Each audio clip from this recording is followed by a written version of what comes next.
Bueno, pues en primer lugar, darle las gracias al EuroResilience por darnos voz en esta charla, porque viendo un poco las preguntas, a veces el trabajo que se hace aquí en el SAI, en la sala de control, puede ser oscuro, aunque es curioso que siendo la Confederación que tiene una página web desde el año 2000, haya gente que piensa que falta información. Me ha chocado bastante ese tema. Luego también se ha hablado de exactitud en una predicción. Eso es un poco... nos chocan un poco, ¿no? Una predicción es muy difícil que sea exacta, porque no es una matemática pura. Pero bueno, vamos a empezar un poco a hacer la presentación de cómo trabajamos en la Confederación dentro de dirección técnica, pero lo que sí está claro que esto es un trabajo coordinado entre toda la Confederación. Cuando estamos en una situación de crisis, el comité permanente lo forman tanto el comisario como el director, la presidenta y el jefe de explotación, además de todos los servicios asociados desde la comisaría o de la dirección técnica. Esto es Disculpa, Adolfo, tendrás que poner presentación en pantalla completa. Perdona. Sí, no pasa nada. Bueno, pues empecemos pensando por qué necesitamos una predicción hidrológica.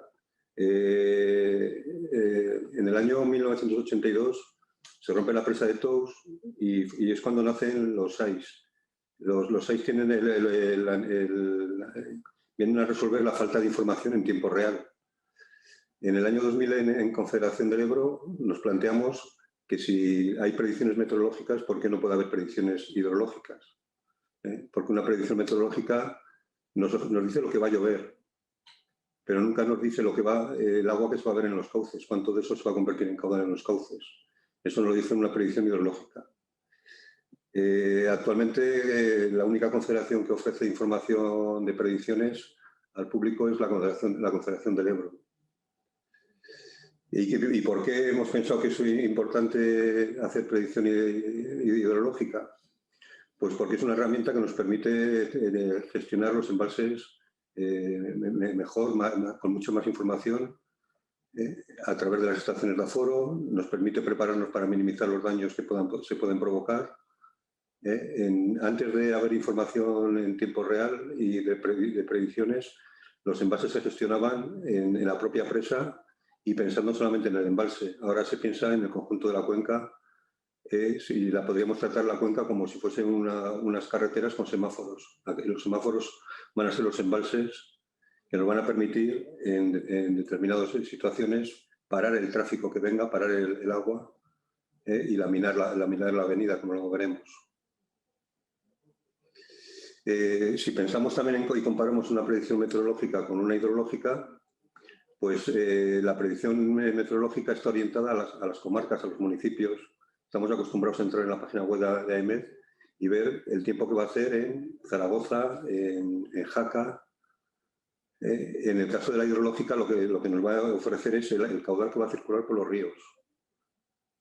La meteorología nos va a decir qué cantidad de agua se espera que llueva, pero cuando nos dicen 80 litros por metro cuadrado, no sabemos el efecto que va a tener luego en el terreno. Entonces nosotros eso lo tenemos que convertir con la predicción hidrológica en un caudal que va a circular por los cauces. La meteorología nos va a decir a qué hora se espera que llueva y la hidrológica lo que esperamos de ella es que nos diga a qué hora va a pasar la punta por determinadas poblaciones.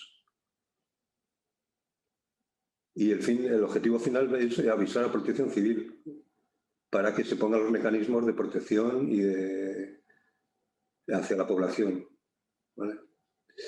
Me vais a permitir una pequeña broma, pero imaginaros cómo vemos nosotros una predicción. 3 días antes de que ocurra el evento, nos mandan una primera predicción diciendo que esperamos recibir eso que parece que puede ser un animal, pero que no sé si habría gente que diría que eso es un cordero, otros que dirían que es una vaca. No sé, yo creo que podemos intuir, ¿no? 3 días antes las predicciones pues tienen un alto grado de incertidumbre. La predicción que recibimos al día siguiente ya nos empieza a anunciar un poco qué tipo de animal es lo que vamos a recibir. En este caso sería la predicción. Ya se acerca más a la realidad. Y podemos empezar a adivinar, pues si tiene pinta que es un vacuno. El tercer día ya nos queda bastante claro qué es lo que nos va a llegar. Por lo tanto, la predicción luego veremos que cuanto más alejado esté del momento en que se produce, mayor grado de incertidumbre tiene.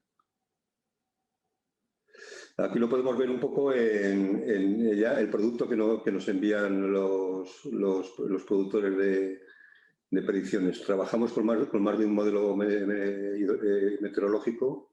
Aquí en concreto veis a la izquierda la predicción de AEMET con la lluvia acumulada en 2 días a través del modelo Harmony. Y en la parte derecha veis la predicción de la Universidad de León, que nos sirve también a través de un modelo WRF. Se parecen mucho, pero hidrológicamente tienen diferencias importantes. Si os fijáis, no sé si podéis ver el ratón mío, aquí las mayores precipitaciones se centran en la cabecera del Segre, en cuanto a lo que nos dice AEMET, ¿vale? Sin embargo, la Universidad de León nos la tira un poco más hacia el Noguera Ribagorzana, el Noguera Pallaresa, nos mete también algo de agua en la zona del Bajo Aragón.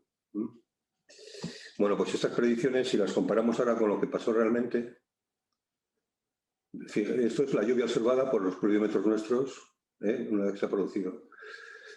¿Veis? Si comparamos la Universidad de León con esta, pues bueno, esta parte de aquí más o menos se parece mucho, pero nadie de las predicciones vio estas lluvias importantes que hay aquí en la zona del Bajo Segre.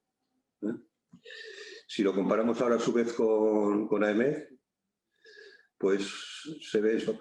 Es importante para nosotros diferenciar entre una predicción meteorológica que nos está hablando de comarcas, de municipios, a una predicción que necesitaríamos que nos hablase de ríos. O sea, es decir, ¿va a llover en el Aragón o va a llover en el Gallego? Es fundamental y las predicciones meteorológicas tendrán que avanzar en ese campo para que nosotros podamos sacar un mayor provecho y las previsiones hidrológicas sean más exactas de lo que actualmente pueden ser. ¿Qué necesitamos para hacer una predicción hidrológica? Pues primero conocer qué provoca las crecidas de los ríos. Con eso podremos buscar productos que nos orienten de cuándo va a crecer el río. Necesitamos conocer también la información de lo que está pasando. Eso actualmente nos lo da la red SAI. Y necesitamos conocer lo que puede pasar en las próximas horas. Y eso nos lo dan las previsiones meteorológicas, que ya como os decía, actualmente trabajamos con AEMET, con el modelo Harmony, también trabajamos con el Centro Europeo, con la Universidad de León, con el WRF, trabajamos también con previsiones de la NOAA, del GFS. Entonces, al final, Nacho y Guillermo, que son los que trabajan en el día a día con la predicción, pues evalúan todos los modelos y luego deciden cuál de ellos suben al motor del SAT. Luego iremos viendo un poco cómo. ¿Por qué se producen las crecidas? Es una pena que no podamos estar todos aquí en un foro y estar escuchándonos. Pero vamos, seguramente casi todo el mundo ha pensado que porque llueve. ¿Hay alguna otra causa, como puede ser los deshielos? Y una tercera causa que podrían ser las maniobras de los embalses. Pues vamos a intentar buscar la forma de conocer cuándo llueve, cuándo se produce un deshielo o cuándo un embalse está soltando agua. Pero previamente vamos a pensar que siempre que llueve si los ríos crecen o no. Seguramente alguien dirá, o mucha gente dirá que sí, que siempre que llueve los ríos crecen. Pero todavía quedará ahí alguna gente que dice que no, que hay veces que llueve y que los ríos no crecen. Y seguramente las dos partes tienen razón. Eso da lugar a que la respuesta, y muchas de las respuestas de las que vamos a hablar aquí hoy, la solución siempre depende. Y ese depende genera al final una incertidumbre a la hora de realizar la predicción hidrológica. ¿Podemos saber cuándo, cuánto y dónde va a llover? sea, esto es una pregunta que tendríamos que decirles a los meteorólogos. ¿Cuándo, cuánto y dónde? Pues posiblemente sí, AEMET, los programas de la televisión nos informan. Y habrá gente más escéptica que digan que no, porque nunca aciertan, ¿no?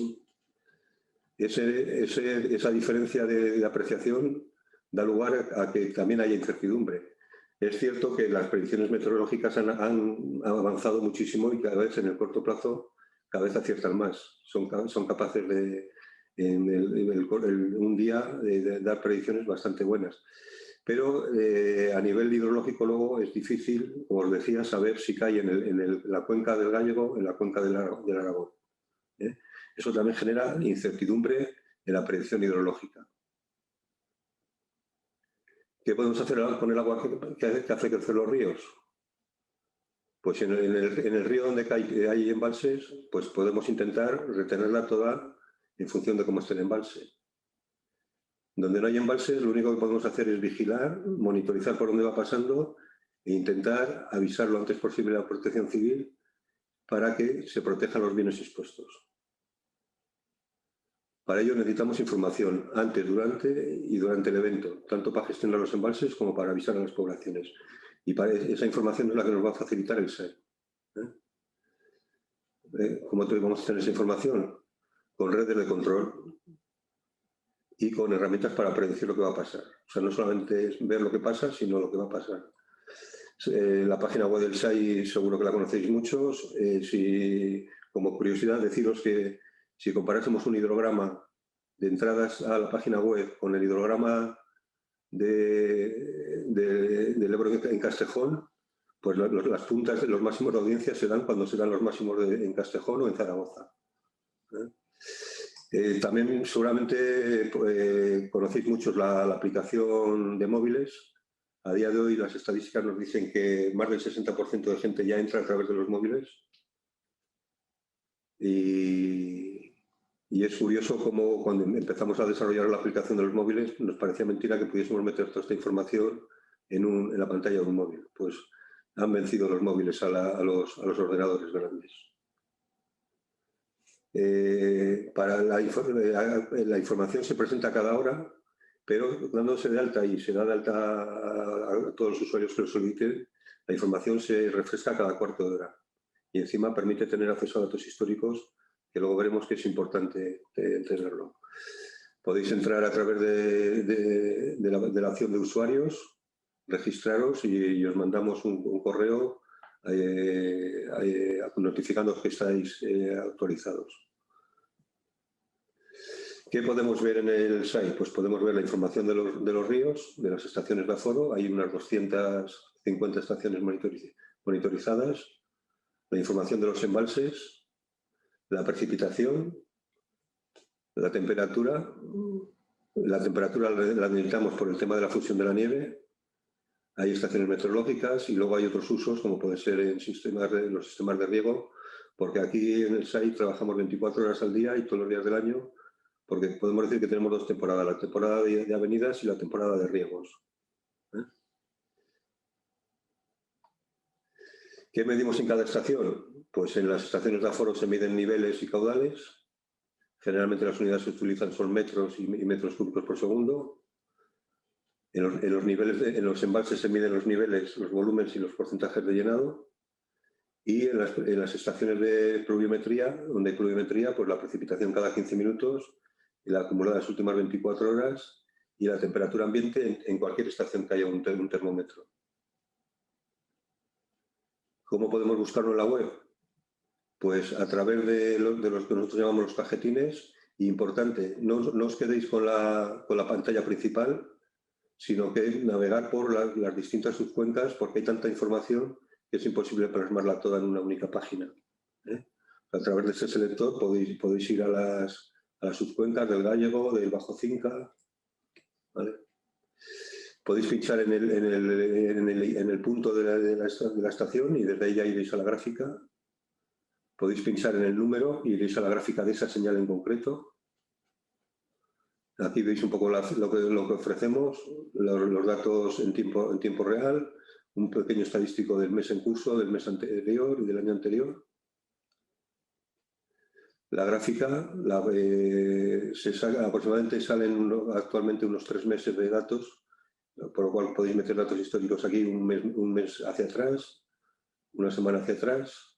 Podéis jugar con zunes. Veis aquí hemos metido todo el mes. Podéis abrir las variables que hay, porque a veces en una estación no solamente hay nivel y caudal, sino que puede haber pluviometría, puede haber precipitación. Hay una herramienta que no sé si es muy popular, que es calcular el área, el volumen que ha circulado un periodo de tiempo en una estación determinada. Simplemente es marcando el inicio y el final y os calcula el volumen que ha circulado por esa estación. Se puede presentar en forma numérica los datos, los podéis exportar a Excel. En la ficha os vamos a indicar dónde están las coordenadas de la estación, en la comunidad, en la provincia, el municipio. Habrá un pequeño esquema de la sección de la estación, algunas fotos. Y una cosa importante que yo creo que irá saliendo a lo largo de la presentación son caudales históricos, referencias históricas clasificadas de la mayor en los 5 últimos episodios más grandes, en nivel y en caudal. ¿Vale? Bueno, pues una vez que ya vemos cómo podemos tener datos en tiempo real, pensemos que en el 2000, como os decía, se plantea la necesidad de ir un poco como van los meteorólogos. Si ellos son capaces de hacer predicción meteorológica, pues vamos a intentar nosotros hacer predicción también hidrológica. Y para eso utilizamos una herramienta que llamamos el sistema de ayuda a la decisión, que permite simular las maniobras de explotación de los embalses y avisar a los organismos de protección civil lo antes posible para que tomen medidas. Aquí más o menos vamos a ir respondiendo un poco a preguntas que han ido saliendo. ¿Cuáles son los datos de entrada? Hay gente que nos preguntaba con qué alimentamos los modelos. Pues los datos de entrada son las previsiones meteorológicas que os he comentado, los datos observados y las maniobras que nos pueden dar los explotadores de los embalses, sean tanto embalses explotados por Confederación como embalses de concesionarios. Todo eso se mete en el simulador, que ahora veremos qué tiene por dentro, qué tripas tiene, y nos da unos datos de salida que va a ser la predicción para los próximos días. Aquí veis un poco ya con más detalle lo que son las previsiones meteorológicas. Hemos hablado de AEMET, de la Universidad de León, del GCS de la NOAA. Ahora estamos trabajando con el Centro Europeo y en predicciones y queremos empezar a hablar. Luego saldrá alguna pregunta, también os habéis preguntado qué nuevas tecnologías utilizaremos. Y Guillermo posiblemente os cuente un poco de cómo vamos a empezar a trabajar con modelos probabilísticos.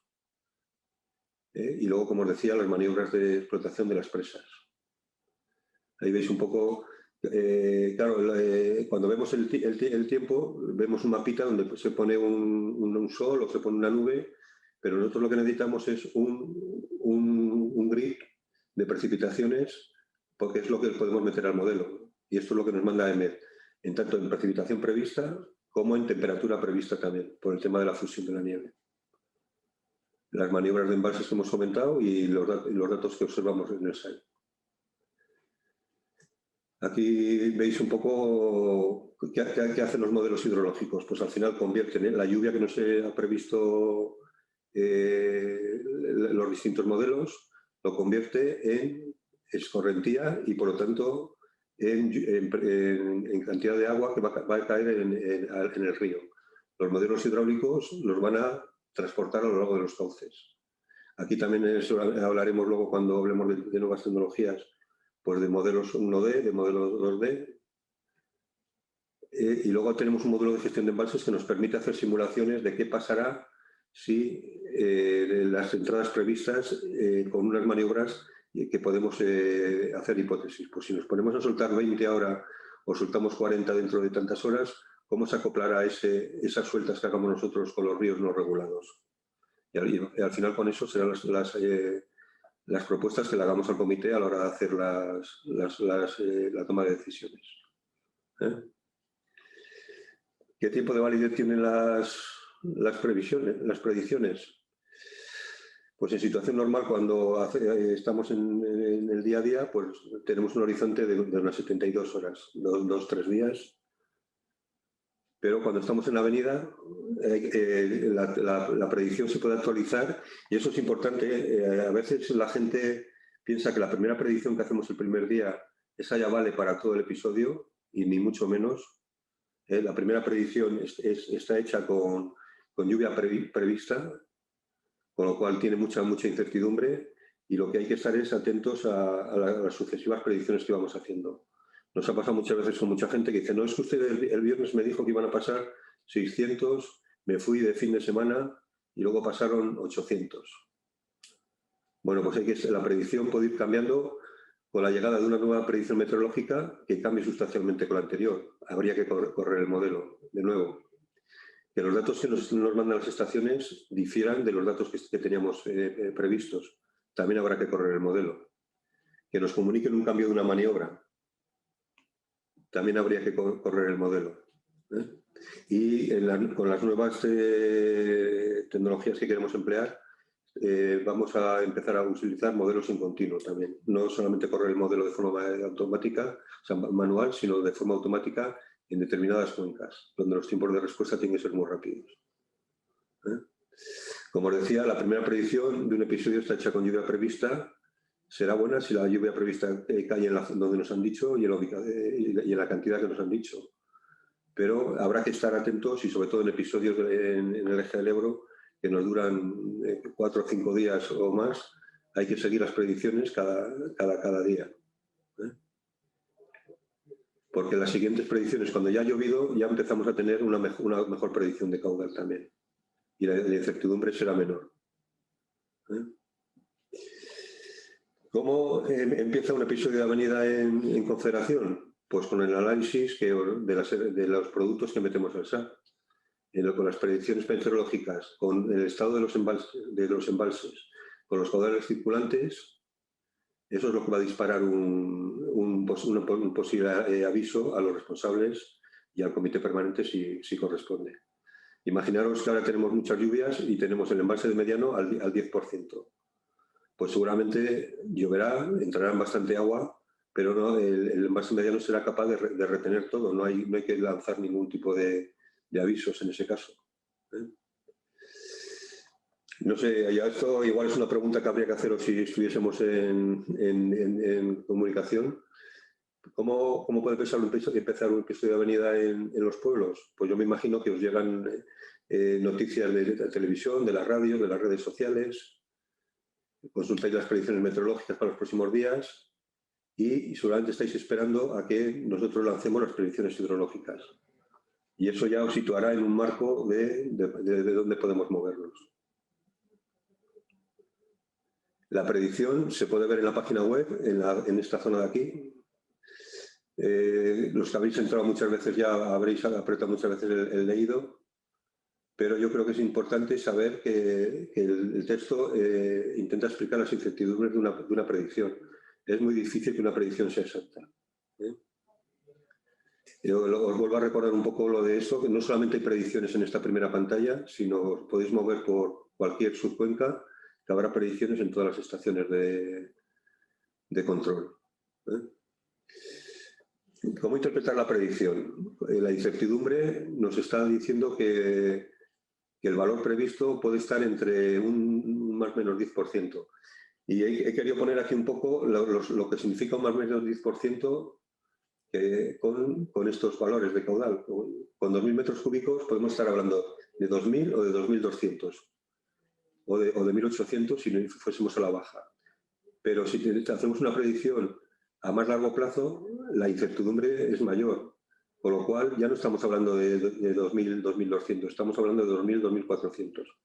Eso es una cosa que queremos mejorar en la presentación de las predicciones, no presentar una predicción determinista, sino intentar presentar un abanico de, cuando suele decir AEMET, hay un 80% de probabilidad de que caigan tantos litros.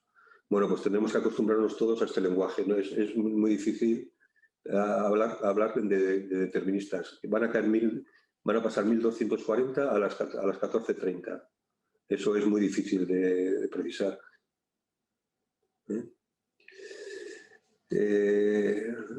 Importante también a la hora de cuantificar el tiempo que puede tardar una punta de una avenida entre dos estaciones. Pues, ¿qué creéis? ¿Que cuando viene mucha agua viene mucho más rápido o viene mucho más lento?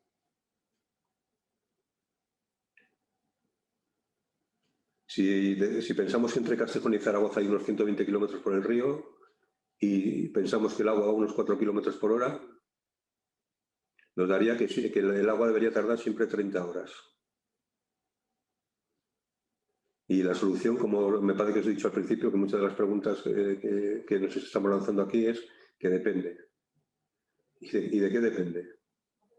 Del caudal, de otras cosas. Entre otras cosas, esa está, por ejemplo, una de las preguntas que había es la saturación del terreno, de si ha habido riadas más o menos hace poco, con lo cual el cauce está más rápido, del volumen que tiene la riada, si es muy puntiaguda, si es más larga. O sea, al final podríamos pensar que a mayor caudal, menos tiempo, pero no es más tiempo.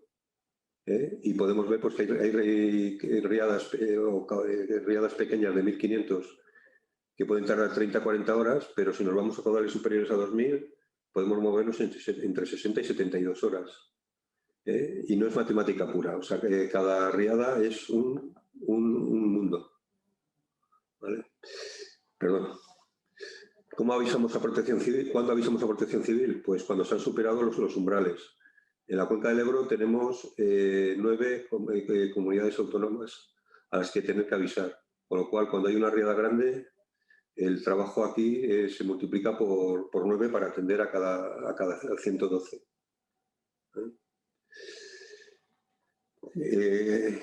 Los avisos se producen cuando se han superado umbrales definidos para cada estación.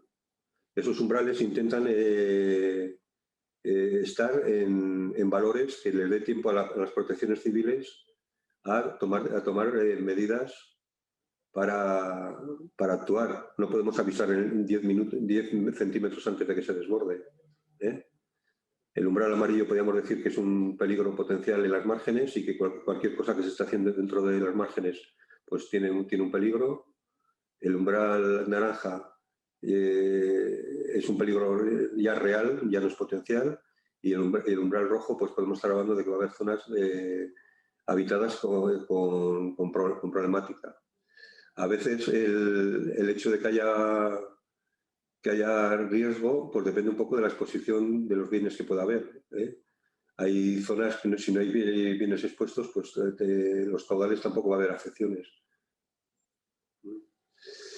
Este es un caso real de una riada que tuvimos en el 2015, de un episodio en Miranda de Ebro. El caudal máximo se produjo el día 31 a las 18 horas.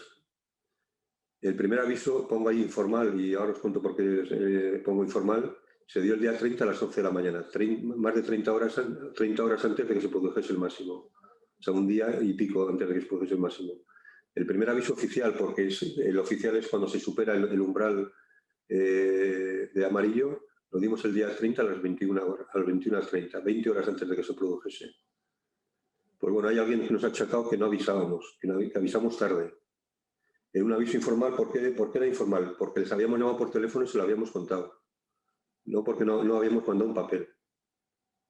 Yo creo que el contacto con las protecciones civiles o con los ayuntamientos directo es mucho más enriquecedor que un papel que diga aviso amarillo en la estación no sé cuál. Bueno, pues ya hemos visto un poco cómo se gestiona la herramienta del SAT.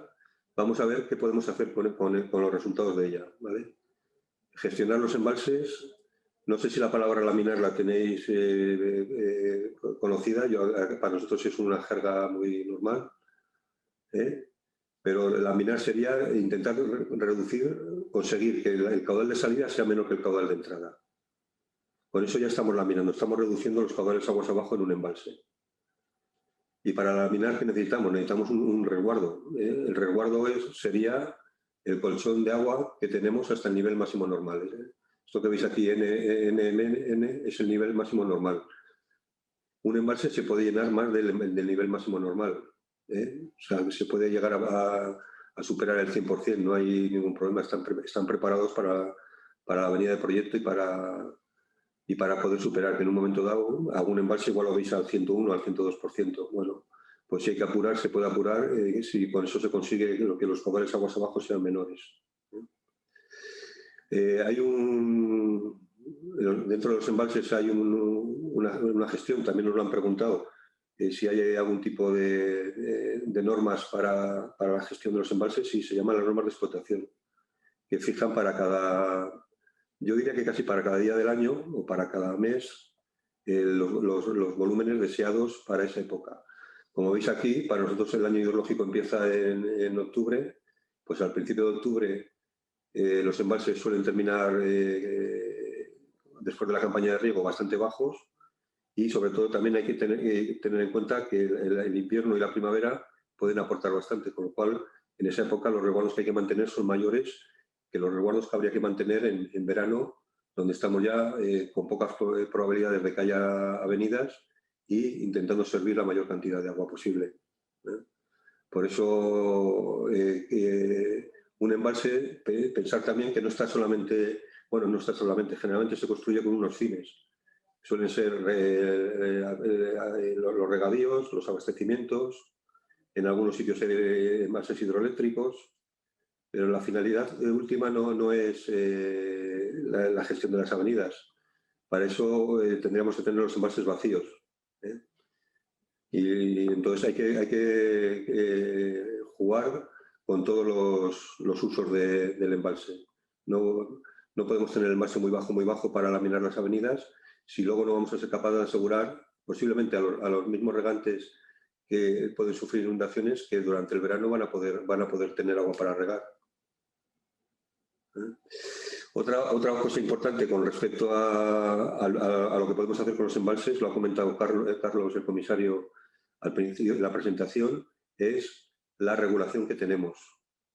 O sea, hasta Zaragoza está regulado aproximadamente, no llega al 11% de la cuenca.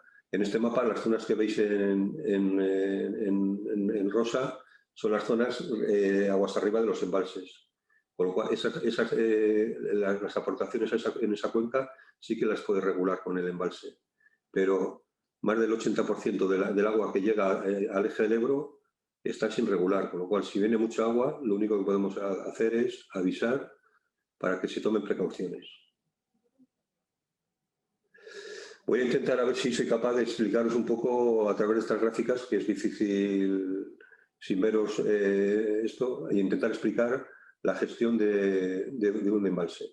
Aquí veis, este en concreto es el embalse de Iesa, y veis que hay datos desde finales de noviembre hasta prácticamente marzo. La línea, vamos a ir viendo un poco, marcando las líneas. Hay un periodo donde el embalse, que es la línea azul, empieza muy bajo, estamos por debajo de 200 hectómetros. Entonces, lo importante ahí es intentar almacenar agua. Todo lo que venga hay que intentar almacenarlo para poder tener luego, cuando empiece la campaña de riegos, poder tener agua suficiente. Una vez que ya hemos alcanzado los volúmenes que se han previsto en las juntas de explotación, pues a partir de ese momento lo que tenemos que intentar es gestionar y mantener los resguardos estacionales de los que hemos hablado. ¿Vale?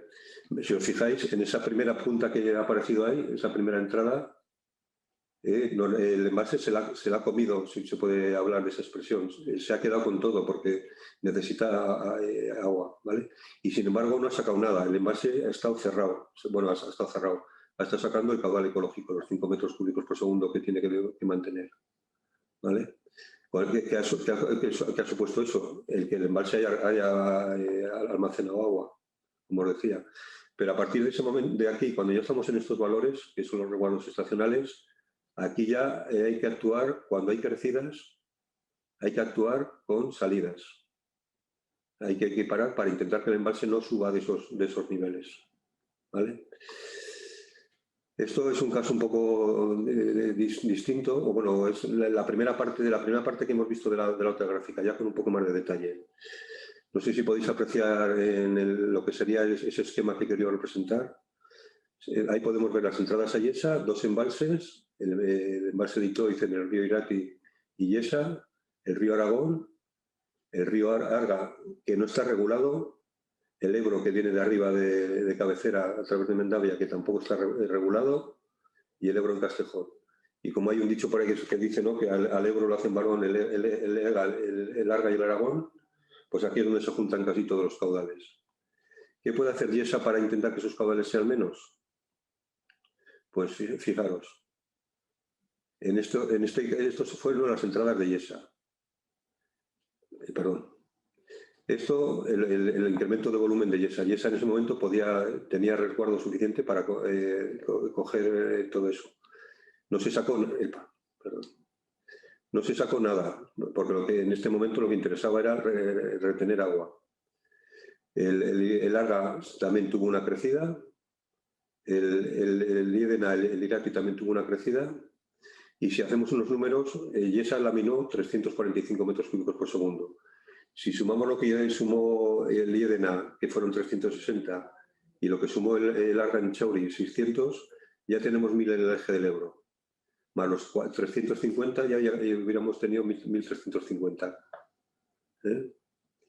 Esa fue más fácil. Esta es un poco más complicada.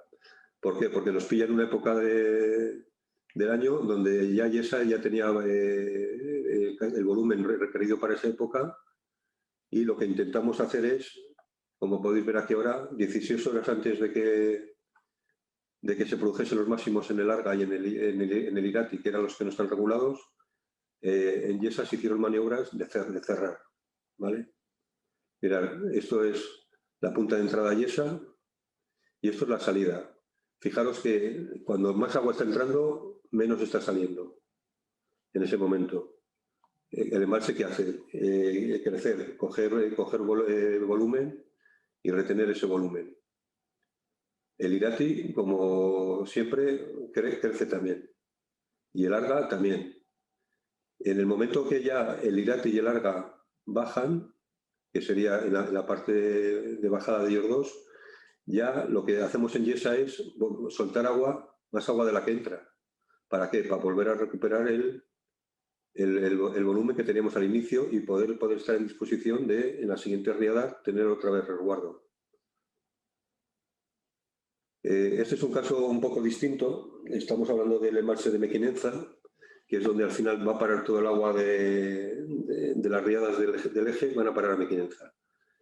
Pues si os fijáis un poco cómo han sido las maniobras, estas son las oscilaciones que ha ido haciendo Mequinenza a lo largo de prácticamente desde enero hasta marzo. ¿Vale? Cada vez que hay una riada y Mequinenza, antes de que, ahora lo veremos aquí con esta flecha, creo que es, antes de que crezca Castejón, que es el verde, veis la punta el 2 de febrero en Castejón, pues ya bastantes horas antes, Mequinenza ya se ha puesto a soltar agua para intentar hacer agujero de la que le va a venir dentro de casi 4 o 5 días. ¿Veis? Y en cada uno de los episodios de crecida de Castejón, Mequinenza incrementa sus caudales de salida. En este episodio igual. O sea, aquí hay más tiempo y más preventivo. ¿Algún dato básico? ¿Por qué? Que puede contestar algunas preguntas también. ¿Por qué no vaciamos los embalses antes de...? Hombre, vaciar un embalse no es como abrir el grifo de la bañera de casa, que en media hora lo hemos vaciado. Aquí veis un pequeño ejemplo de lo que costaría vaciar un embalse de 100 hectómetros de capacidad con un caudal de entrada muy pequeño, de 5 metros cúbicos por segundo, con un caudal de salida en aliviaderos que cada vez que va bajando en la cota es menor porque tienes menos altura en los aliviaderos. Pues bueno, haciendo ese número se tardaría 15 días en vaciarlo. ¿Y qué supondría vaciarlo? Pues supondría problemas para los peces que puede haber allí, problemas para el agua, los usos que se haga de ese agua. O sea, no es tan fácil decir, pues vaciar el embalse. O sea, el embalse no se vacía en 2 o 3 días de que una predicción nos diga que hay posibilidades de que llueva. Y si hemos vaciado el embalse y luego no llueve, ¿qué hacemos con él? Así, solo por curiosidad, para que veáis un poco a nivel de volúmenes, pensar que 12 metros cúbicos por segundo de media en un día supone un volumen de 1 hectómetro. O sea, es difícil mover esta cantidad de embalses. Antes os decía cuando en la página web que si os registrabais teníais acceso a información de datos históricos. ¿Por qué lo digo? Porque estamos acostumbrados aquí en la sala que cuando hay un episodio nos llame gente y nos pregunte ¿qué caudal se espera? ¿Y eso a qué se parece? Nos suelen preguntar. Y hay mucha gente que con eso ya tiene un orden de magnitud de cómo puede ser la riada que esperamos. Esta se parece a la del 2015, esta se parece a la del 2003. A ellos ya les sitúan unos escenarios que ya han vivido, con lo cual es importante guardar información histórica de lo que me ha ocurrido anterior. Luego hablaremos de lecciones aprendidas, yo creo que es fundamental.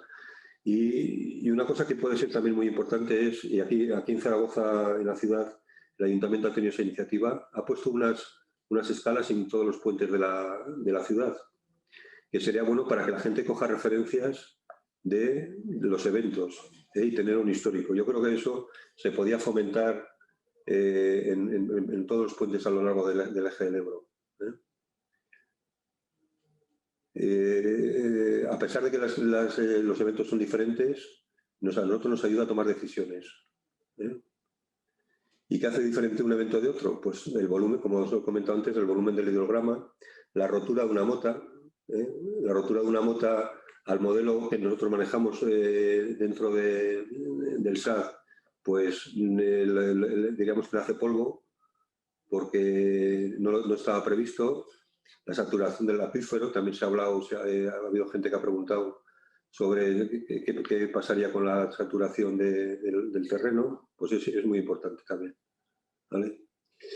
Y una cosa que yo creo que ya Marisa la recalcó bastante en la reunión, en la jornada pasada, es que los niveles observados son referencias inamovibles en una escala. El otro día nos entró una consulta que decía como que cambiábamos las escalas de nivel. Yo que conozca, en estos años solo se han cambiado 2 escalas de referencia y una ha sido en Novillas por un tema de que el río socavó la parte de la escala y en verano se quedaba el cero por encima del agua, y otra en Funes, en el Arga en Funes, también por modificaciones en el cauce. Pero en todos los casos eso ha supuesto una restitución de todos los niveles a la nueva referencia de la escala. Los caudales son calculados, también lo contó Marisa cómo se hacía el cálculo de los caudales, y estos sí que pueden ser susceptibles de modificaciones cuando detectas con nuevas mediciones que hay que hacer algún tipo de revisión. ¿Dónde podemos buscar la información histórica? Pues hay 2 fuentes importantes. Una, el anuario de aforos del Ministerio, lo que nosotros llamamos el anuario de aforos, donde podéis entrar y ver toda la serie histórica de las estaciones. Hay series históricas, así como los datos del SAI empiezan en el año 97, hay estaciones desde 1930 y anteriores. Y dentro de nuestra página hay una parte interesante que es una referencia a los episodios más grandes de esa estación, que es un poco lo que os decía, que yo creo, tenemos la percepción que a la gente le ayuda bastante a la hora de situarse luego el episodio que podamos estar viviendo. Importante la historia, sí, pero situaciones pasadas no presuponen situaciones futuras que sean iguales. Esto parece un poco a los bancos, ¿no? Que dicen las rentabilidades pasadas nos dan rentabilidades futuras. Bueno, pues cada episodio, como comentábamos, es un mundo, y veis que las laminaciones con caudales parecidos, pues son distintas, un poco dependiendo de la situación de los cauces, de la magnitud, el volumen, lo que hemos comentado antes, ¿vale? Pero bueno, la información es importante porque te sitúa en un marco, ¿eh? Campos de mejora, es otra pregunta que también nos habéis hecho bastante para disminuir la incertidumbre. Pues si hablamos de previsión meteorológica, es pedirle a los meteorólogos que mejoremos la precisión espacial y de cantidad. Os comentaba al principio que no es lo mismo que nos digan que va a llover en el Gállego que va a llover en el Aragón, ¿eh? El futuro próximo es la previsión probabilista. Ya hay previsiones probabilistas donde vamos a poder ser capaces de decir hay una posibilidad de que se dé un caudal de tanto con un porcentaje. Un poco lo que hace AEMED. Se espera que lluevan 20 milímetros con un porcentaje del 80% de probabilidad.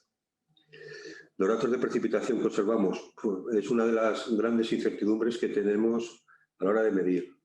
Los fenómenos de viento y nieve hacen que sea muy difícil el funcionamiento de los pluviómetros. Estamos utilizando ya nuevas técnicas de medición en pluviometría con pluviómetros de pesada, sobre todo para la nieve, que es un fenómeno que da bastante problema. Los datos de niveles en ríos y embalses yo creo que tienen una incertidumbre bastante pequeña. Se puede mejorar la medición de caudales en continuo, y yo creo que ya empieza a haber tecnologías, pero será difícil, porque en un canal es muy fácil, pero en un cauce natural es bastante complicado, ¿vale? Y no sé cómo vamos de tiempo, pero casi por resumir un poco, ¿qué utilidad le podemos dar a la información aunque tenga incertidumbre? Porque yo creo que sí es importante la información. Pues podemos decir que para los particulares la pueden utilizar para hacer su propio plan de inundaciones, su plan de autoprotección. Eso que os decía, tomar notas de cuándo se dio la máxima en la estación de referencia mía y ir viendo un poco el histórico. A los ayuntamientos para elaborar los planes municipales de inundaciones. Hay una iniciativa en Navarra donde con la ayuda de los datos que nosotros les facilitamos están empezando a crear aplicaciones que avisen a la gente de cuando se superen determinados umbrales. En Pamplona, en el Ayuntamiento de Pamplona en concreto tiene una que se llama Noé y tienen definidos en base a los datos de observación y de predicción que nosotros les facilitamos cada cuarto de hora, ellos activan los umbrales que consideran que pueden tener problemas para ellos. Pues en la zona de la Rochapea, que casi siempre se les inunda, pues la gente que está suscrita a ese servicio a través de una app, pues va a recibir un aviso de que es posible que en la Rochapea pueda haber problemas, ¿vale? Las protecciones civiles autonómicas, es importante que identifiquen los puntos negros y los asocien a los datos observados y que se hagan un poco de coordinadores de todos los que intervenimos en el evento. Los organismos de cuenca, los ayuntamientos, los particulares, ¿eh? Bueno, no sé si ahora en el debate espero que salgan más cosas, pero yo creo que como conclusiones contar un poco que la información del H hay que tomarla con precaución ante la incertidumbre. Y si tenéis dudas, poneros del lado de la seguridad. Multiplicar por 1,2, como hacen a veces los calculistas, a la hora de hacer un cálculo de una estructura, dicen, le voy a meter un coeficiente de seguridad de... no olvidéis la historia de los datos anteriores, y después de cada episodio sentaros y ver qué cosas se podrían mejorar. Eso lo hacemos aquí con mucha frecuencia y creo que por ahí vamos mejorando bastante. Muy bien. La información yo creo que es útil, se necesita que se siga día a día y casi como dicen algunos, no sé si partido a partido, algunos que son hinchas del Atlético de Madrid por ahí, sino casi como aquí diríamos que cada 15 minutos es cuando llega un dato nuevo. Y lo que es muy difícil de pedir a las predicciones es que tengan exactitud. Es muy difícil actualmente. Bueno, pues por mi parte yo creo que esto es todo. Si queréis empezamos un poco Sí. el debate. Vamos a empezar. Muchas gracias, Adolfo. Tendrás que dejar de compartir Sí, pantalla. voy a intentarlo. Vale, perfecto. Pues os voy a pedir a todas las panelistas que estamos aquí que os activéis las cámaras, por favor.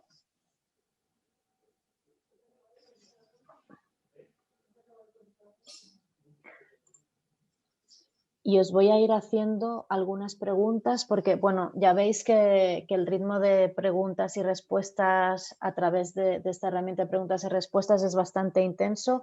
Hay varias preguntas y respuestas por escrito, pero sí quería recuperar algunas preguntas que se han formulado a través del formulario de inscripción para darles respuestas y ahora al principio de este turno y luego seguir con las que vayan saliendo durante la jornada, ¿vale? Bueno, os presento brevemente. Adolfo ya os lo he presentado, que es el jefe del SAI, y Guillermo y Nacho están trabajando también en el SAI, son técnicos del SAI. A Carlos ya os lo he presentado, es el comisario de aguas. Marisa Moreno es la jefa del área de hidrología, que es la que hizo la presentación sobre medición de caudales, y David Cargantilla es el coordinador de la estrategia de ProResilience. Bueno, buenas tardes a todos, todas.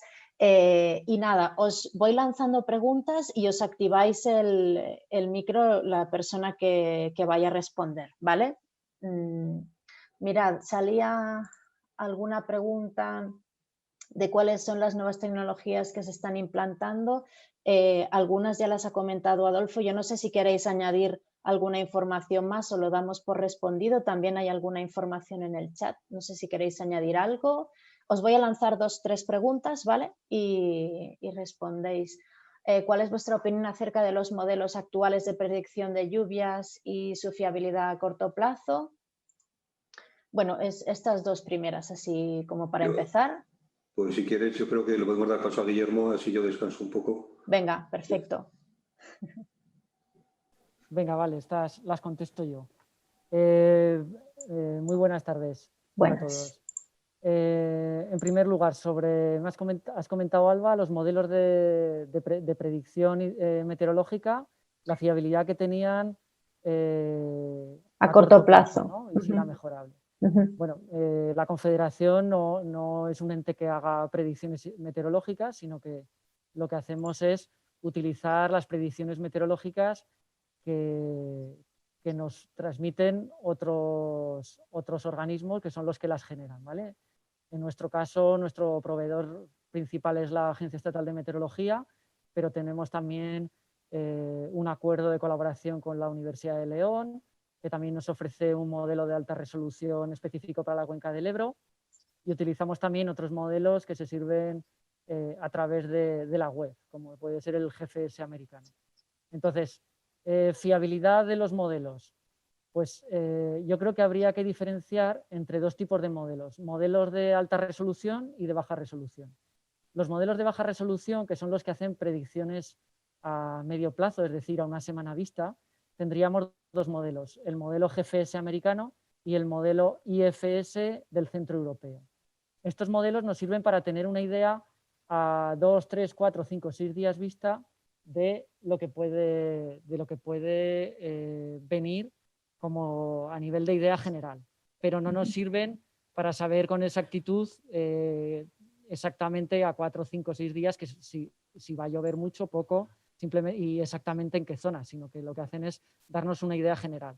Conforme te vas acercando en el tiempo, a 48 horas vista ya puedes utilizar modelos de alta resolución, como serían el Harmony de la EMET y el modelo WRF que utilizamos de la Universidad de León. Estos modelos tienen una resolución espacial mucho más alta, el coste computacional es mucho mayor, por eso no están pensados para predecir a muchos días, sino que predicen solamente a 2 días vista, 48 horas, pero como contemplan muy bien sobre todo la orografía del terreno, esto les permite tener una fiabilidad mucho más alta. Eso sí, ya estamos hablando de 48 horas vista.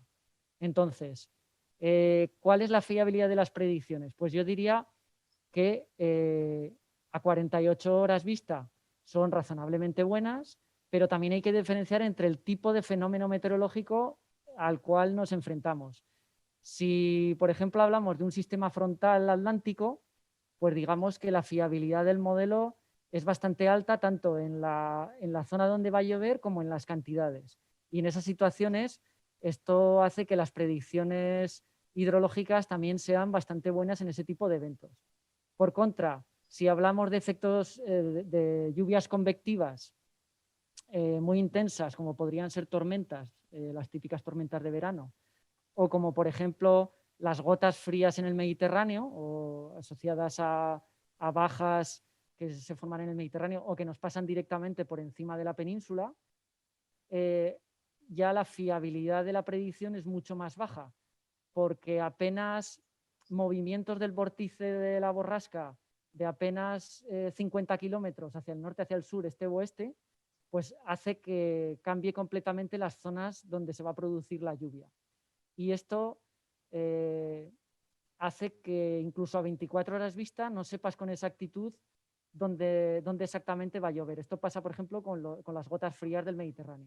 Si hablamos de tormentas de verano, pues normalmente en las tormentas de verano sí que los modelos nos dicen que, por ejemplo, en la Ibérica se van a formar tormentas esta tarde. Por ejemplo, hoy teníamos avisos en toda la Ibérica. Eso quiere decir que se pueden producir tormentas con capacidad de generar daños locales en todo el sistema ibérico, y hoy también había esos avisos amarillos para el Pirineo, pero lo que no nos puede decir ningún modelo, ni siquiera a 4 horas vista, es si se va a producir en la cuenca del Aguas Vivas o en la cuenca del Martín.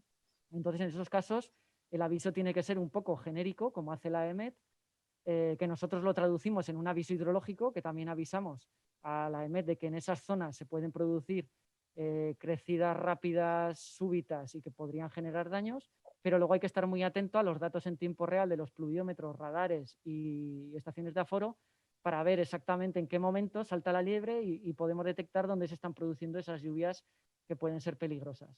Y en ese momento contactar con el 112 y decirle dónde estamos concretamente localizando el daño. ¿Cuál es el problema? Que claro, que anticipación pues poca en esos eventos. Se puede tener una anticipación de unas pocas horas, pero muchas veces no hay más, pero es que es lo que hay, es el estado del arte.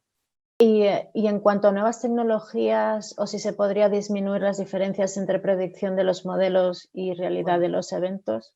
Sí, estamos trabajando en varias líneas. El modelo que tenemos actualmente, que está basado en el modelo que ya empezamos a desarrollar y que tenemos ya funcionando desde el año 2002-2003, es un modelo global para toda la cuenca. Es un modelo que modeliza tanto la hidrología como el comportamiento de los embalses, como los caudales en los ríos. Entonces, es un modelo global que está muy bien para lo que son avenidas en los tramos bajos de los afluentes principales del Ebro y también para el eje del Ebro, ¿vale? Porque en esos sitios la evolución de las crecidas son más lentas y hay más tiempo para actuar. Y suelen verse afectados además por estos sistemas frontales que afectan a zonas amplias y que son más fácilmente predecibles. Entonces, en ese sentido, el sistema es bueno. ¿Podría mejorar? Podría mejorar pues, con unas predicciones meteorológicas más finas, que acertasen más. Podrían mejorar también con más datos de más estaciones pluviométricas. Ahora en la cuenca tenemos 350, pero hace apenas 10 años apenas teníamos 100, 150. Entonces, por ejemplo, ese dato de precipitación real observada ha mejorado mucho. Entonces, con mejores datos para los modelos se podría mejorar un poco. Otras líneas en las que estamos trabajando es el modelo actual, al ser un modelo global de toda la cuenca, tiene un coste de ejecución bastante alto y tiene mucha intervención humana para tomar decisiones que es difícil tomarlas de forma automática por un sistema de inteligencia artificial. Entonces, eso le da una buena fiabilidad a la hora de tomar decisiones y de hacer sus cálculos, pero lo hace que no pueda ejecutarse el modelo a todas horas. Entonces se suele ejecutar en situación de avenida 2 o 3 veces al día como mucho. Entonces, Esto está bien para los tramos bajos de los afluentes principales o para el eje del Ebro, pero no es suficiente para las cabeceras de los ríos que se ven afectados por lluvias convectivas. Entonces, estamos trabajando en la línea de desarrollar otros modelos complementarios al modelo global que trabajen de forma automática en tiempo real con los datos de lluvia prácticamente observada y con las previsiones tal cual se van actualizando. Estos serían modelos mucho más automáticos que podrían generarse algunos fallos como consecuencia del problema en la entrada de datos, porque no tienen supervisión humana, nadie que los depure, como sí que hacemos en el modelo global, en los datos de entrada, pero por contra estarían siempre trabajando con el último dato de precipitación y estarían dando soluciones casi en tiempo real, cada 15 minutos o cada hora, una nueva predicción.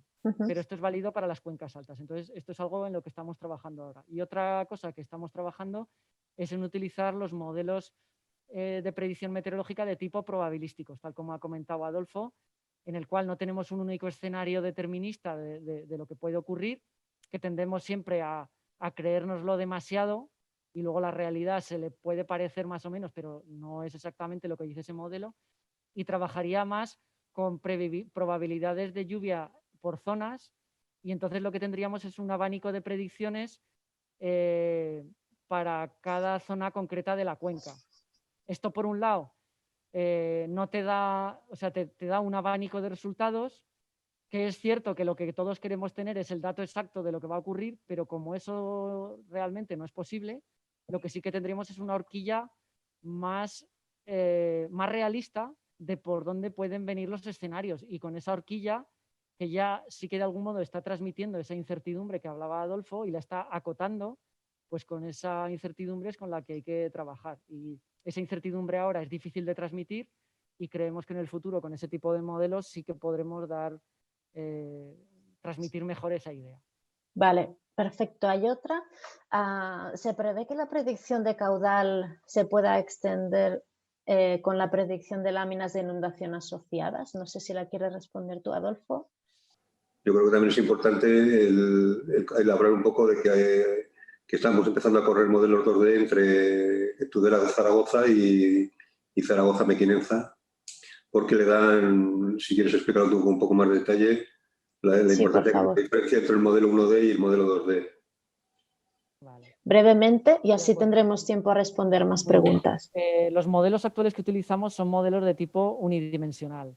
Esto quiere decir que sirven para hacer una estimación de la transmisión de caudales, pero no sirven para hacer una estimación de los niveles y de las manchas de inundación, como si dijésemos. De los niveles en parte sí, porque ¿qué hacemos para estimar los niveles? Pues como tienes una predicción de caudal en una estación de aforo y en esa estación de aforo tienes una curva de gasto, puedes, en vez de entrar con el dato de nivel y calcular el caudal, que es para lo que habitualmente se utilizan las curvas de gasto, hacer al revés. Tenemos una previsión de caudal y a partir de esa tabla de gasto podemos deducir el nivel. Entonces sí que se puede hacer una estimación del nivel en la estación de aforo, pero no podemos hacer una estimación de niveles a lo largo de todo el río donde no hay estaciones de aforo, que es lo que haría falta para poder tener esa lámina de inundación. Entonces, ¿qué posibilidades hay? Una posibilidad es tener previamente calculadas manchas de inundación, láminas de inundación, que es lo que actualmente, por ejemplo, se está ofreciendo en el SITE Ebro, en los que tenemos las láminas de inundación para toda la cuenca del Ebro para periodos de retorno de 10 años, corrígeme Marisa, eran 10, 100 y 500 años, ¿no? Entonces, como esos periodos de retorno de 10, 100 y 500 tienen un caudal asociado, pues se puede ver el caudal previsto y ver si se parece a alguna de esas láminas. Esa sería una posibilidad. La otra posibilidad es trabajar con modelos bidimensionales, que los modelos bidimensionales sí que estiman tanto la transmisión del caudal como la estimación de niveles a lo largo de todo el cauce y a lo largo de toda la lámina de inundación, y uno de sus resultados son las manchas de inundación. ¿Qué ocurre? Que estos modelos bidimensionales tienen un coste de computación altísimo. De hecho, hasta hace pocos años, para correr un día de simulación, real podían tardar varios días, es decir, llegaba antes la realidad que lo que calculaban los modelos, ¿vale? Entonces, actualmente sí que se está mejorando en eso. Hemos generado 2 modelos para el eje del Ebro y sí que hacen una estimación de las láminas de inundación en avenidas en tiempo real, pero ¿qué ocurre? Que hay que tener en cuenta que esos modelos trabajan con una transmisión de una onda de avenida sobre un cauce que no cambia, o sea, que es como si dijésemos que está fijo, ¿no? ¿Cuál es la realidad? Que durante la avenida el cauce cambia. Me refiero, por ejemplo, las motas, cuando se ven superadas, algunas de ellas acaban cediendo y esto hace que la mancha de inundación cambie respecto a lo que habría sido si la mota no se hubiese roto. Claro, este tipo de sucesos en los modelos bidimensionales tampoco los pueden prever, con lo cual siempre el modelo, por mucho que sea un modelo bidimensional, tiene una estimación aproximada, pero nunca es exactamente la realidad. Y esa es otra de las líneas de trabajo que antes no lo he comentado, pero que también estamos desarrollando y que también nos hará mejorar, sobre todo en la transmisión de la onda de avenida en todo el tramo del eje del Ebro, desde Tudela hasta Mequinenza realmente. Vale, siempre tomar con precaución los datos que se dan, ¿no? Que es la idea que también transmitía Adolfo. Vale, Sí, os hago 3... Los modelos se aproximan, pero nunca sí, son, claro, nunca la son realidad exacta. Siempre hay variables que no tienen en cuenta y que no se pueden tener en cuenta. Perfecto. Os hago 3 preguntas más y luego 2 más concretas para terminar. Ahora sobre posibles, bueno, preguntaba, ¿no? Explicar bien los criterios de actuación para minimizar daños, cómo van a mejorar los sistemas de aviso a las personas que potencialmente pueden ser afectadas y a acciones de respuesta temprana. No sé si podéis aglutinar estas 3 preguntas en una única respuesta, así breve, porque Adolfo ya ha dado algunos tips antes. Adolfo, has comentado, no te he escuchado del todo, que estábamos contestando preguntas. Has contestado que el tema competencial de los avisos, lo que es el organismo de Cuenca, lo tiene muy establecido, es siempre a servicios de protección civil, sí, autonómicos. Lo has explicado, entiendo, ¿no? No sí, al ciudadano como tal, ese servicio lo damos con la transparencia, con la página web, con el dato observado, 15 minutos, pero la competencia de avisos es hacia las protecciones civiles. Sí, por eso me ha resultado curioso en la introducción que ha hecho Alba que se dijese que se daba poca información cuando hay una página web desde el año 2002. O sea, que tener esa percepción es o no somos capaces de venderla o no sé, no somos capaces de llegar a... Y es un tema pues, que habrá que... esto. Pero sí, nuestra misión es eso y luego los ayuntamientos generalmente que están en el eje pues, también se les suele avisar. Pero digamos el reglamento marca que sean las protecciones civiles. Sí. Bueno, aquí pedían que se explicaran mejor los criterios de actuación para minimizar daños, que quizás esto lo podríamos dar por respondido, no lo sé. Y bueno, cómo van a mejorar los sistemas de aviso a las personas que potencialmente pueden ser afectadas y acciones de respuesta temprana. Vale, Marisa, yo creo que ahí tiene que haber una labor conjunta entre las protecciones civiles, los organismos de Cuenca, que tengamos herramientas pues parecido a lo que comentó de Pamplona, ¿no? Que de alguna manera se pueda transmitir la información hacia el ciudadano. Y solamente las nuevas tecnologías, las redes sociales están colaborando bastante en eso. Nosotros actualmente mantenemos 2 perfiles de Twitter dentro de Confederación y básicamente el perfil del SAI se dedica a dar esos avisos. Me ha parecido, Alba, que la cuestión inicial que planteabas dejabas un poco el abanico de las posibles medidas. Medidas hay muchas.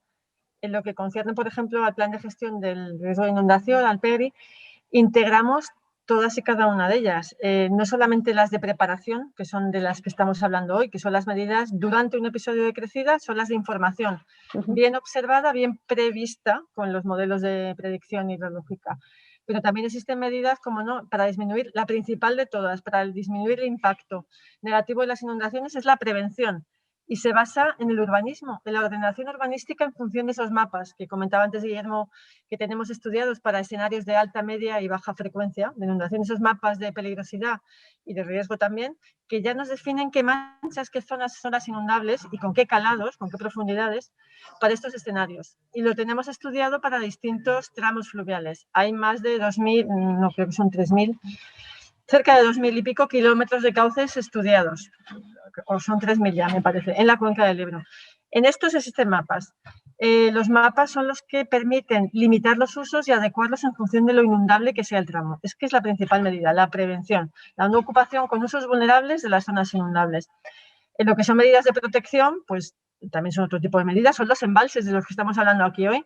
Son mecanismos que nos permiten disminuir la magnitud del agua que va a llegar en ese evento de crecida, al menos el pico. La cantidad de agua que circula, salvo la que almacenen los embalses al final del episodio, digamos que la distribuimos de modo diferente, intentando que la punta no llegue simultáneamente por distintos afluentes y genere más daños.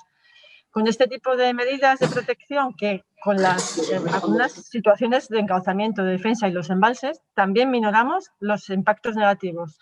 Luego estamos hablando del aviso, de la información, del conocimiento. Estas son las medidas de las que estamos hablando hoy, las de preparación, de las que Adolfo dice que es muy interesante hacer aplicativos, apps y sistemas de aviso local, basados también en los planes municipales que existen para la gestión de riesgo de inundación, que son ya competencias, en este caso de protección civil, son autonómicas y locales, municipales, que permiten ya a los usuarios, digamos, al eslabón siguiente de confederación a protecciones civiles, al público, a este eslabón último y final, al ciudadano, que tiene que ser consciente del grado de inundación, de inundabilidad que tiene su área donde él vive y tiene sus bienes, pues en estas zonas al final sí es dotarse no solo de un instrumento generalista como puede ser el SAI, que nos da datos de precipitación, situación de los embalses, niveles y caudales en las estaciones de aforo. Todos estos datos son generales, pero ya los datos locales, aun existiendo, como ha comentado Guillermo, en Ebro, los mapas de peligrosidad, los datos locales para el aviso, para las medidas de preparación durante un evento de crecida, tienen que ser vehiculados y hechos a la medida, y ahí sí que hay que hacer aplicaciones especiales que sean eficaces para dar aviso a la población. Esta es una competencia, como digo, que está en el siguiente eslabón de la cadena, de las protecciones civiles a los usuarios o interesados, que además disponen del eslabón, digamos, inicial de salida, donde les damos todos los datos monitorizados, cada 15 minutos actualizados, disponibles en toda la cuenca. Vale, no sé si Adolfo, Guillermo, queréis añadir algo. Si no, hago un paréntesis porque sé que hay gente que se tiene que ir un poco antes, que sepáis que tenéis un enlace, os acabo de poner en el chat un formulario de evaluación que nos es de ayuda y además siempre nos dais ideas de posibles futuras jornadas que podemos hacer, así que por favor si lo rellenáis, muchísimas gracias. Antes de iros, os copiáis el enlace al navegador. También os he puesto enlaces a las fichas divulgativas que ya tenéis porque os han llegado con la información de la jornada. Hay un enlace que no se me copia bien, no sé muy bien por qué, pero bueno, si lo copiáis y lo ponéis en el navegador se os abrirá. Si vais ahí directamente al informe resumen de la jornada de medición, pues no se abre, ¿vale? Pero bueno, espero haberme hecho entender que voy muy rápido. Y os quería formular, dime, sí, Adolfo. Parece que ha habido una pregunta sobre la gestión de los embalses de concesionarios. Sí, un momento porque quiero terminar con las preguntas que teníamos pendiente, que solo quedan dos más y son muy concretas. La primera es por la falta de información en el SAI en determinados episodios de crecida, ¿no? Bueno, hablan de que se cae el sistema o de que falta información en momentos, en episodios de crecida, ¿no? ¿Cuál es la razón? Y luego, ¿por qué no funciona el punto de medición de Alagón? Y después de estas dos preguntas concretas, vamos a esta que comentabas tú ahora. Vale. Pues empiezo por el fácil, que es el de Alagón, porque sabemos lo que le ha pasado a Alagón. En Alagón teníamos instalado un equipo en el puente de la carretera y había una estación de aforos que ha sido vandalizada como 3 o 4 veces ya. Nos han robado paneles, nos han robado baterías y lo pasamos a una estación colgada directamente del centro del río, con la colaboración de la dirección de carreteras de la comunidad. Bueno, pues el otro día fuimos porque llevaba tiempo sin comunicar y nos hemos encontrado que se ha roto un soporte y no sé dónde estará el sensor, si está tirado en el río o está el Mequinenza ya. Vale. Nos estamos replanteando la ubicación de esa estación porque, como os digo, desde que está funcionando ha tenido muchísimas interrupciones. Robos hemos tenido, yo creo, 3 o 4 de paneles, de baterías, y entonces, no sé, tenemos que valorar entre todos cambiar ubicación o a ver qué hacemos. ¿Vale? Lo de la página web, yo no tengo una sensación de, por lo menos en los últimos 8 o 10 años, de que hayamos tenido problemas. Hace años sí que teníamos problemas de capacidad de los servidores. No lo tengo. No sé si se puede referir la pregunta a que durante la riada, creo que fue el 2018, hubo algún momento que no hicimos previsiones.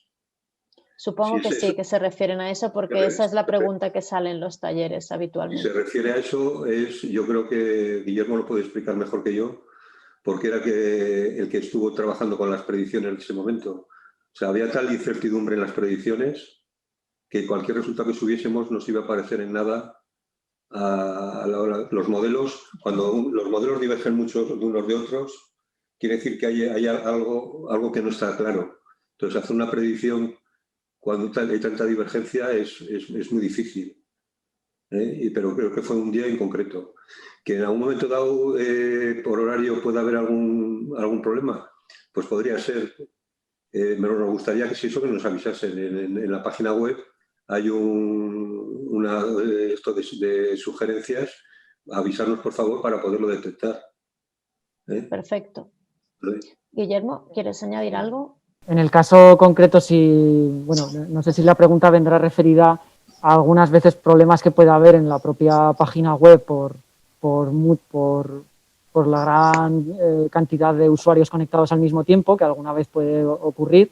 A veces durante la venida es necesario reiniciar los servidores. Eso puede hacer que durante algunos minutos estén los sistemas caídos. Eso puede ser.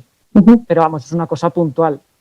En cuanto a, por ejemplo, lo que comentáis de que en algún momento, por ejemplo, en la avenida del 2018 no había predicciones, pues bueno, eso recuerdo concretamente porque eso no suele pasar, pero en aquel episodio concreto lo que sucedía era que estábamos todavía en un momento en el que todavía no se había producido las lluvias, es decir, toda la previsión estaba basada, toda la predicción hidrológica se basaba exclusivamente en predicciones meteorológicas, es decir, que todavía, por ejemplo, para que llegasen los caudales a Castejón, pues perfectamente faltaban 3 o 4 días. Entonces, las predicciones meteorológicas iban por caminos muy diferentes unas de otras, con lo cual los resultados eran muy dispares. Entonces, en ese momento se pensó que, dado que todavía quedaba mucho tiempo de antelación hasta la llegada del evento, pues que no era aconsejable, dada la incertidumbre que tenía la predicción meteorológica, generar con demasiada antelación un escenario previsto que todavía que había mucha incertidumbre de que se fuese a cumplir. Entonces, en ese momento se tomó la decisión de decir, pues vamos a esperar un poco, porque todavía falta mucho tiempo, vamos a esperar a ver qué dicen los siguientes modelos meteorológicos, y cuando tengamos una cierta certidumbre o fiabilidad sobre esos modelos meteorológicos, elaboramos la predicción hidrológica y subimos un escenario inicial previsto. Entonces, recuerdo que ocurrió eso. Y sí que es verdad que mucha gente en ese momento, incluso aunque había mucha antelación, pues sí que es verdad que nos demandaban que diésemos valores y demás. Y recuerdo, yo creo que igual inicialmente no se dio, pero no pasaron muchas horas hasta que se dio ese primer escenario. Pero como ha comentado Adolfo, cuando estamos basándonos en predicción, cuanto más alejados del evento, la incertidumbre es mayor y la posibilidad de fallo es mayor, con lo cual en un momento determinado hacemos una predicción que puede dar un valor determinado, pero no hay que quedarse con ella exclusivamente como la única predicción posible. A las 12 horas se puede generar otra, al día siguiente otra, y hay que ir viendo la evolución, porque cada vez que se hace una predicción se elabora con datos más recientes y más fiables, con lo cual es normal que las predicciones a veces de un día para otro vayan alterándose al alza o a la baja, y hay que entender que lo que nos dan es una aproximación al escenario posible, pero que no es algo exacto y perfectamente preciso, y que, Vale. que es normal que varíen conforme van avanzando el tiempo y nos vamos acercando al evento. Vale, entonces la recomendación es que se vaya consultando y también que si hay algún fallo manden un aviso, ¿no?, a través de ese buzón de sugerencias. A veces ha ocurrido que algún fallo en algún sensor y cosas que nosotros igual no nos hemos dado cuenta por la cantidad de volumen de información que gestionamos, 10.000 datos cada 15 minutos. Entonces, pues a veces los usuarios se dan cuenta de cosas antes que nosotros. A mí me sirve mucho todo esto para darme cuenta de la complejidad, ¿no?, de la gestión de toda esta información. Pues por intentar rebajar un poco el 38% de desconfianza que había en la encuesta de esto, decir que la información que ofrecemos es información en vivo. O sea, tal como entra el dato a nosotros, entra el dato a la página web. Y que si alguien tiene desconfianza de los datos, le invito a que vaya a la estación de aforos que tenga más cercana y que tome valores de la altura a las horas que quiera y que luego lo contraste. O sea, los datos salen tal como llegan. No hay, en ese aspecto yo creo que hay que tener confianza. Luego, cuando ya entramos en estimaciones o en cálculos, pues ya sabemos, estamos hablando de incertidumbre y pues se podía haber titulado esto incertidumbres y certezas. O depende, ¿no? También. O depende, sí. Bueno, vamos a seguir, que tenemos ahí 15 minutitos apenas. La pregunta que decías antes, Adolfo, de cómo se actúa en los embalses de concesionarios. Y luego veo que Nacho está respondiendo por escrito a qué tal la experiencia respecto a la red de telenivómetros y su fiabilidad a la hora de estimar la equivalencia de agua en nieve. Bueno, si la respondes por escrito ya está, pero si no, pues igual también podéis añadir algo. Y luego también leo un comentario que una participante ha puesto en el chat, que nos ha pedido si podíamos darle difusión. ¿Vale? Pues el tema de los concesionarios, Adolfo. El tema de los concesionarios casi se lo iba a dejar al comisario. Ah, vale, bueno. Pero bueno, si queréis, contamos como en el día a día de una avenida, el concesionario está a las órdenes del comité permanente. O sea, la decisión de soltar agua en un embalse de un concesionario la da el comité permanente. Y yo os puedo decir que desde hace años, desde bastantes años, al disponer todos de información, tanto el concesionario como nosotros, las maniobras se consensúan muy fáciles, porque estamos trabajando todos con los mismos datos. Pero, digamos, en situación de avenida, es el comité permanente el que le puede decir al concesionario turbina, no turbina, suelta, no suelta. No sé si Carlos quiere añadir algo. No, la verdad es que yo creo que lo has explicado ya muy bien, con mucha claridad. Yo creo que no es necesario añadir nada más. Muchas gracias. Vale, y no sé si queréis, Nacho, como lo estás escribiendo, igual puedes activarte el audio y el vídeo y nos lo cuentas. No sé si es quizás mejor.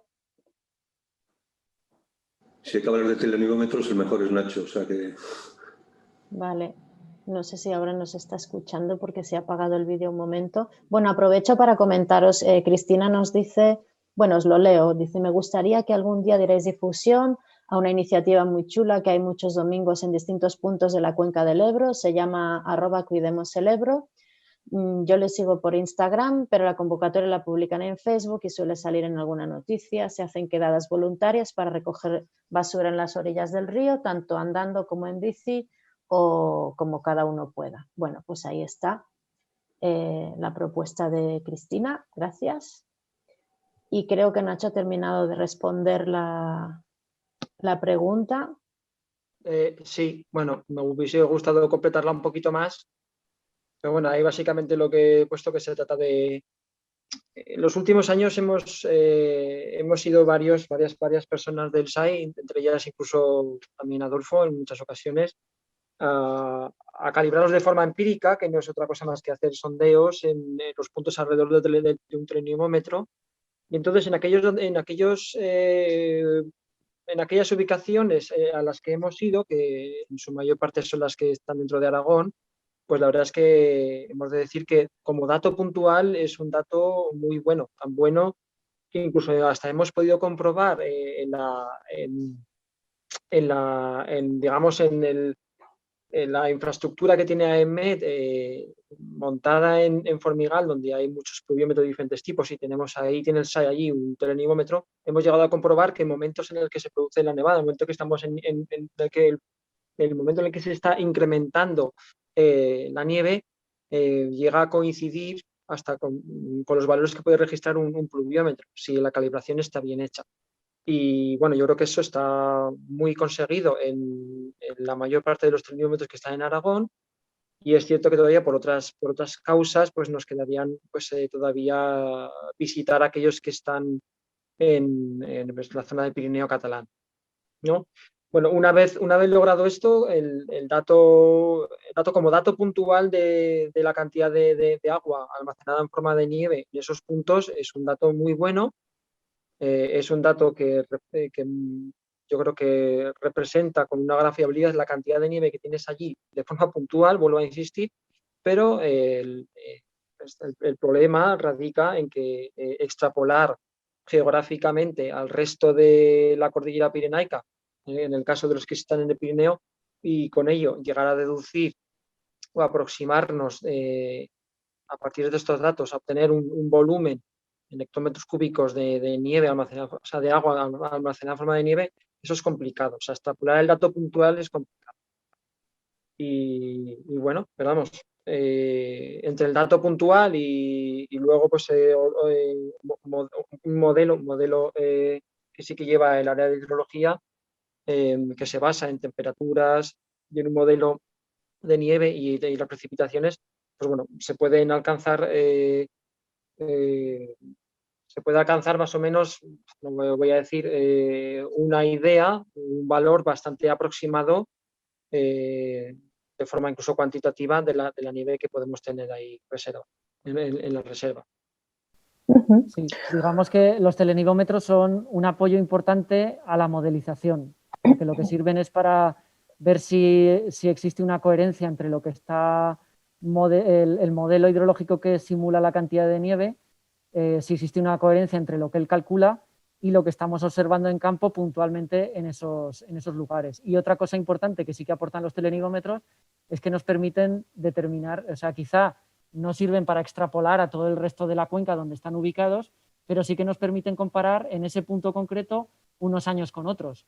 Con lo cual sí que tienes, en ese sitio concreto puedes decir, pues mira, en la cuenca del Aragón este año se observa que la nieve se está fundiendo bastante antes en este punto que lo que es habitual en años normales. O decir, mira, este año se está alcanzando en tal cuenca, en la cuenca de cabecera del Ésera, estamos alcanzando máximos con respecto a los últimos 15 años. Es decir, que sí que permiten hacer ese tipo de comparativas. Muy bien, bueno, pues no tenemos más preguntas abiertas. Que sepáis las asistentes que vamos a hacer un pequeño informe resumen de las preguntas y respuestas que alrededor de esta jornada y lo vamos a colgar en la página web. Ahí también tenéis pues la información de las jornadas anteriores y bueno, hay un montón de información. Estamos haciendo alguna pequeña actualización para mejorar como la transmisión de información de los talleres y las jornadas divulgativas.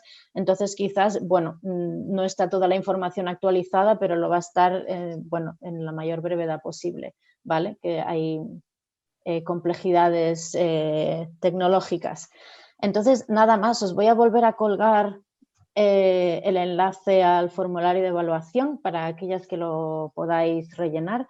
Muchísimas gracias, bueno, a todas las personas que estáis aquí en el panel, a Adolfo, a Marisa, a Guillermo, David, Carlos y Nacho.